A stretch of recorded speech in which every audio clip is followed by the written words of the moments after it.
Assalamualaikum warahmatullahi wabarakatuh. Nama saya Nurul Rahman Grain dari kelas 11 MIPA 2 nomor absen 25. Di sini saya akan membacakan teks monolog yang berjudul Nasib Sial Seorang Badut karya Agus Nur.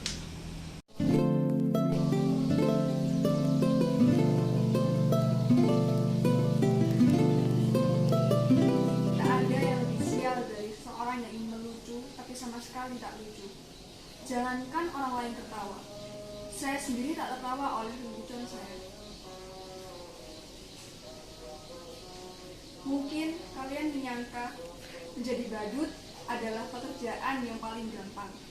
Tinggal bertingkah kocak dan orang akan tertawa. Bila kalian jadi saya, kalian akan mengerti. Tak gampang membuat orang tertawa. Apalagi ketika kamu sedang tidak ingin tertawa. Lagi pula, di zaman ketika orang-orang gampang tersinggung dan marah, membuat lelucon tidaklah semudah yang kalian bayangkan. Bisa-bisa karena lelucon kamu bisa dipidanakan, dianggap menghina dan mencemarkan nama baik.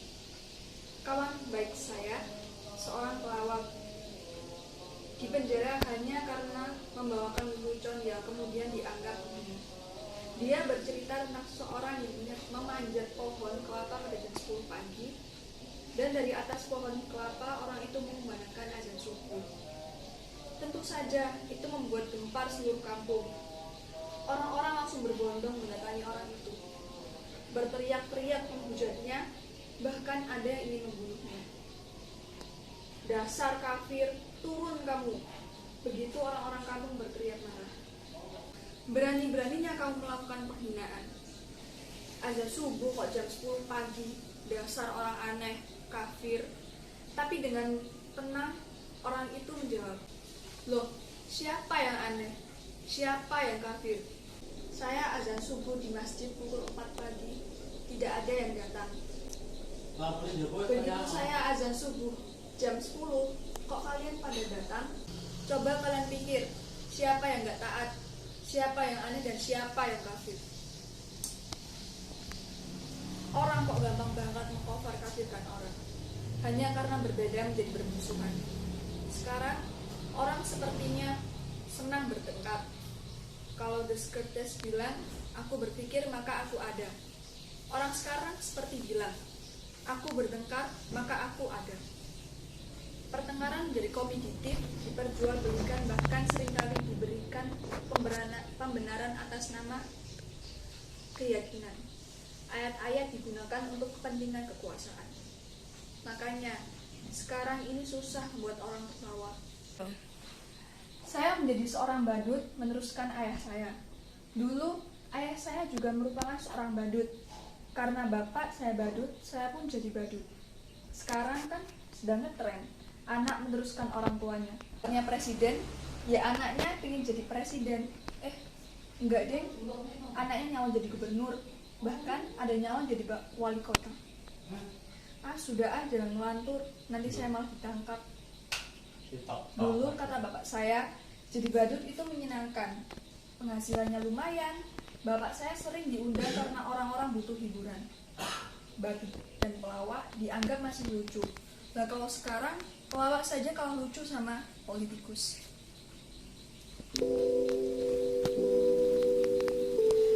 Aduh, gak nyangka kamu akan datang. Silakan. Maaf berantakan.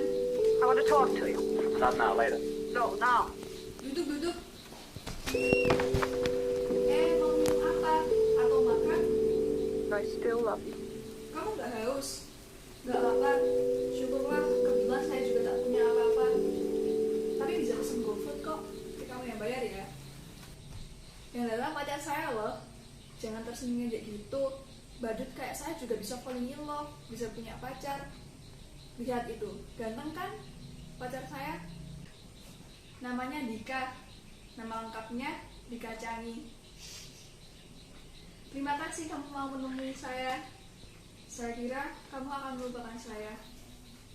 Terima kasih kalau kamu terus ingat saya. Kamu pasti kangen ya? Saya juga. Rindu itu berat. Kamu gak akan kuat biar aku saja. Aku kira kamu sudah gak mau sama saya. Katanya kamu punya pacar baru lagi, lebih cantik, jauh lebih kaya. Tapi percayalah, apapun yang akan terjadi, aku tetap cinta kamu. Boleh aku peluk kamu? Boleh aku cium?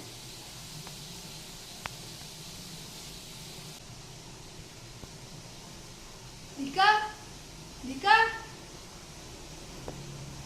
Tak ada siapa-siapa. Tak ada yang datang. Ternyata hanya khayalan saya saja. Gak ada pacar. Saya baru jomblo. Coba kalian bayangkan betapa sialnya saya. Sudah jadi badut, jomblo pula. Nasib saya benar-benar ambiar. Percayalah, jadi badut itu berat. Biar saya saja.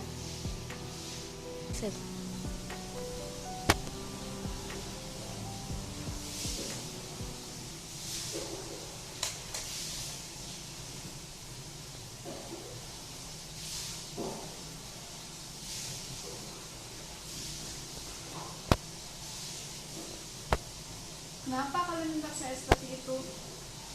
Apa ada yang aneh dengan saya? Sudah saya katakan, saya ini orang sial, tapi nasib memang aneh. Nasib selalu punya kejutan-kejutan yang tidak pernah saya duga. Kalian lihat penampilan saya? Begitu keren dan parlende. Kini saya berpakaian bagus, tapi sebenarnya saya adalah seorang badut. Saya sama sekali tak pernah memimpikan ini. Tapi barangkali inilah takdir saya. Saya diminta untuk mengisi hiburan di kampanye partai. Menurut saya, penampilan saya biasa-biasa saja, sama sekali tak lucu. Tapi entah kenapa semua orang yang hadir tertawa terpingkal-pingkal. Saya hanya menjentik-jentikan jari seperti ini dan menggoyang-goyangkan bokong saya seperti ini. Bahkan ketika saya hanya berdiri diam, semua orang makin tertawa terbahak-bahak. Mereka terhibur dengan penampilan saya yang begitu bodoh dan tolol. Sungguh, saya tak pernah merasa sebodoh dan setolol ini. Lalu, pimpinan partai itu mendatangi saya. Saya memuji-muji saya. Katanya saya adalah sosok yang karismatik. Saya punya bakat untuk disukai oleh semua orang. Dan itulah kekuatan seorang pemimpin. Ia bilang pada saya, sekarang ini menjadi pemimpin tak perlu cerdas ataupun pintar. Yang penting disukai oleh banyak orang. Demokrasi membuat seorang menjadi pemimpin bukan karena kecerdasannya, tapi karena kemampuannya yang disukai oleh banyak orang. Semakin banyak orang menyukaimu, menjamu, maka kamu akan menjadi pemimpin. Pendukungmu akan memujamu habis-habisan. Tak peduli kamu salah atau benar, yang penting kamu tetap disukai oleh banyak orang. Kamu boleh berbohong atau ngibul sesukamu. Yang penting orang tetap percaya dan menyukaimu. Dan kamu punya bakat besar seperti itu.